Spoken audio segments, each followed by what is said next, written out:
قرض پروگرام کے لیے پاکستان اور آئی ایم ایف کے مذاکرات ختم۔ Mission chief I M F Nathan Porter نے بیان میں کہا ہے کہ پاکستان کے ساتھ 13 سے 23 مئی تک مذاکرات ہوئے۔ پاکستانی معیشت کی بہتری کے لیے طویل مذاکرات کیے۔ حکومت پاکستان آمدن بڑھانا چاہتی ہے۔ پاکستان میں سب سے منصفانہ ٹیکس وصولی چاہتے ہیں۔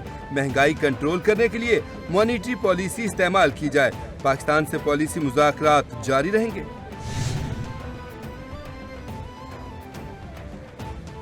وزیراعظم شہباز شریف کی سفارتی محاذ پر بڑی کامیابی۔ متحدہ عرب امارات کے صدر کی پاکستان میں $10 ارب کی سرمایہ کاری کی یقین دہانی۔ ابوظہبی میں یو اے ای کے صدر شیخ محمد بن زائد ال نہیان سے ملاقات۔ سیاسی، اقتصادی اور دفاعی شعبوں میں تعاون پر گفتگو۔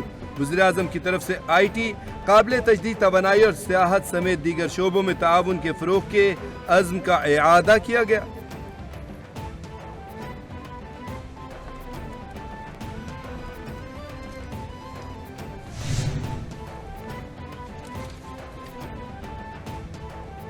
مشکل معاشی حالات میں الیکشن کمیشن کی شاہ خرچیاں۔ الیکشن کمیشن کا اپنے افسران اور ملازمین کو 3 اعزازیے دینے کا فیصلہ۔ الیکشن کمیشن نے 4 صوبائی الیکشن کمیشنز کو مراسلہ جاری کر دیا۔ دستاویزات کے مطابق عام انتخابات کے بعد مارچ میں ملازمین کو 2 اعزازیے پہلے ہی مل چکے۔ رواں مالی سال میں ملازمین کو 5 اعزازیے مل رہے ہیں۔ وزارت خزانہ کے قواعد کے تحت کوئی بھی ادارہ ایک مالی سال میں صرف 1 اعزازیہ دے سکتا ہے۔ کورٹ رپورٹنگ پر پابندی کے خلاف درخواست کی سماعت۔ لاہور ہائی کورٹ نے حکم امتناع کی فوری استدعا مسترد کر دی۔ اٹارنی جنرل عدالتی معاونت کے لیے طلب۔ عدالت کا پیمرا کو نوٹس جواب طلب کر لیا۔ دوسری جانب Pakistan federal union of journalist نے پیمرا نوٹیفکیشن اسلام آباد ہائی کورٹ میں چیلنج کر دیا۔ پی ایف یو جے کے رضوان قاضی نے وائس چیئرمین اسلام آباد بار کونسل کے ذریعے درخواست دائر کی۔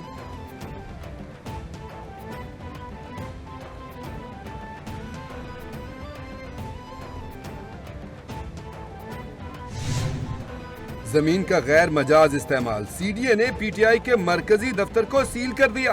اسلام آباد میں سی ڈی اے نے مرکزی سیکریٹریٹ کی غیر قانونی تعمیرات کو بھی گرا دیا۔ مزاحمت کرنے پر پی ٹی آئی رہنما عامر مغل کو گرفتار کر کے مقدمہ درج کر لیا۔ تحریک انصاف کے دفتر کو سیل کرنے کا حکم نامہ چسپاں کر دیا۔ مذکورہ پلاٹ سرتاج علی نامی شخص کو الاٹ۔ ملحقہ اراضی پر قبضہ کر کے بڑے پیمانے پر تجاوزات قائم کی گئی۔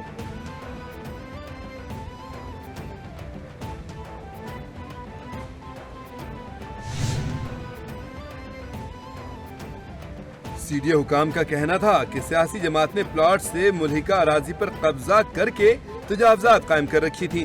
تجاوزات کے حوالے سے پی ٹی آئی کو کئی بار نوٹسز جاری کیے تھے۔ غیر قانونی تعمیرات کے خاتمے کے لیے مہم بلا تفریق جاری رہے گی۔ آپریشن غیر قانونی تجاوزات کے خلاف کیا گیا۔ عمارت کی ایک منزل غیر قانونی طور پر تعمیر کی گئی تھی۔ کارروائی سے پہلے متعدد نوٹس بھیجے گئے تھے۔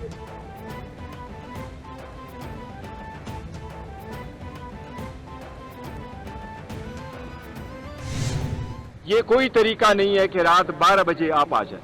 اور میں نے جب پہلی سٹیٹمنٹ یہاں دی جہاں سے انہوں نے ہمارے یہ شیڈ بیچ میں سے گرائے، فرنٹ والا سائڈ گرایا، گیٹ بلڈنگ کو انہوں نے سیل کر دیا۔ انشاءاللہ تعالی ہم لوگ عدالت کے ذریعے ان کا ضرور ان کا مقابلہ بھی کریں گے۔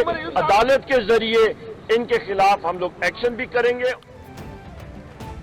کوئی نوٹس نہیں ملا، عدالت سے رجوع کریں گے۔ تحریک انصاف کا سی ڈی اے کے اقدام کے خلاف عدالت سے رجوع کرنے کا اعلان۔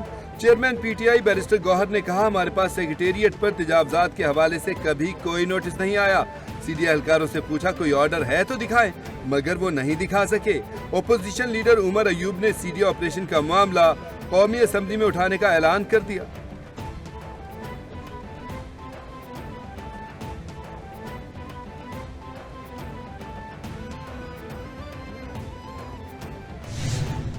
اللہ اکبر، اللہ اکبر۔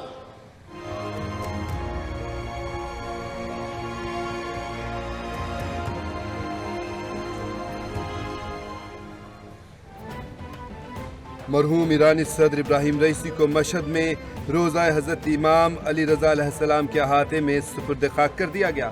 مرحوم کا جسد خاکی حضرت امام علی رضا علیہ السلام کے روزے پر پہنچا تو اس موقع پر لوگوں کی بڑی تعداد بھی موجود تھی۔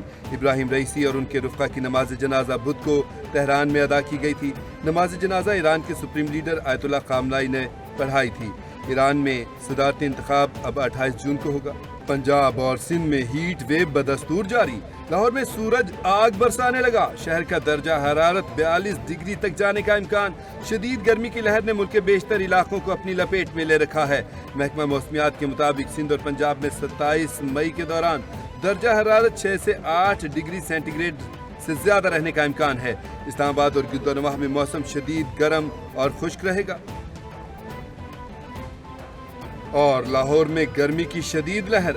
لیسکو کا ترسیلی نظام جواب دے گیا، بجلی کے استعمال اور ڈیمانڈ میں بے تحاشا اضافہ۔ لاہور کے متعدد علاقوں میں غیر اعلانیہ لوڈ شیڈنگ جاری۔ لاہور الیکٹرک کمپنی کی ڈیمانڈ مئی کے تیسرے ہفتے میں 4300 میگا واٹ سے تجاوز کر گئی۔ لوڈ شیڈنگ اور بجلی کے بار بار بریک ڈاؤن کی وجہ سے کاروباری نظام درہم برہم، صارفین کو شدید مشکلات کا سامنا۔